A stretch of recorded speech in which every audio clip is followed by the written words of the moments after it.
Hi everyone, this is Will at careerboxer.com, and we have one of our many ASVAB practice problems here. I'm going to go ahead and perform this one for you.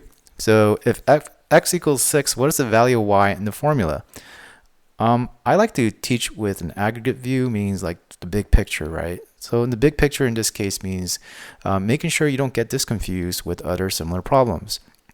So that's what makes careerboxer.com special. Now, we want to make sure when we see parentheses and exponents, right? We have an x squared here. Be careful not to, excuse me, be careful not to think distribution right away or factoring, right? Or FOIL. Okay. In this case, they gave you x, so that makes it a lot easier. So when they give you x, no matter how the problem looks, you just plug in and substitute x for 6. So let's go ahead and do that. See what happens. And I apologize about my handwriting. If you're wondering why this is the case, it's because we are a brand new business and I am losing money. So I can't afford a proper mic stand until later. So you will see my handwriting will improve drastically soon. That being said, sorry for the side note there.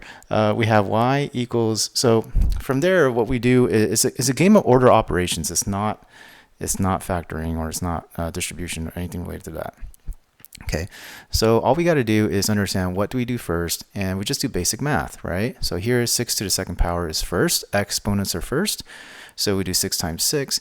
After that, well, let's go ahead and just explain it as I do it. So we simplify the 6 to the second power, which is 6 times 6. And then from there, a lot of you guys might think, oh, division comes next.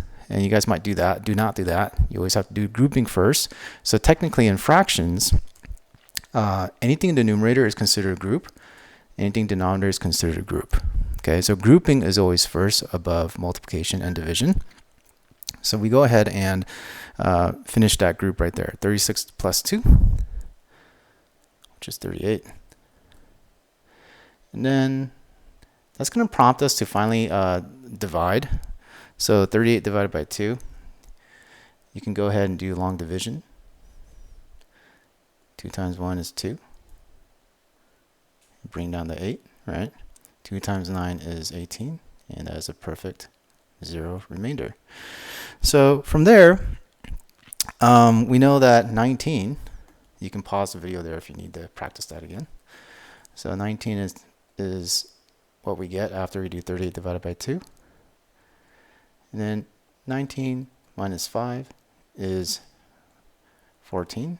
Now, if you guys are still practicing your multi-digit subtraction, 9 minus 5 is 4. 1 minus nothing is 1. So that's 14. All right. So your answer is 14. And that concludes this one. And before I run out of time, I just want to mention that if you guys need to practice order operations, we have a diagram on our website. Just go to careerboxer.com. You guys should be watching this in our quiz platform. If you're not, you're missing out on extra notes. And we also have discussions per questions. Thanks. Bye.